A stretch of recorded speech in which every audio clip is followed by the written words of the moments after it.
तालुक्याला कार्यालयाच्या साखर संचालक मॅडम सर्व अधिकाऱ्यांचं मी स्वागत करतो आणि आपण बैठकीला सुरुवात करू. विनंती आहे कुठल्या कारखान्याचे जे आले मला मान्य आहे या कारखाने यादीच वाटतं की कोण आहे कोण करतो तो आहे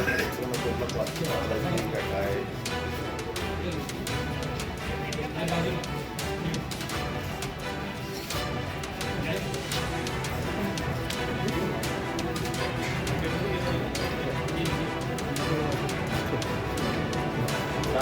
सात म्हणजे MD नाही आहे, प्रतिनिधी आहे.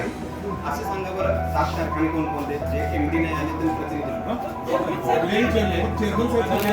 दोन हे आले ना मध्ये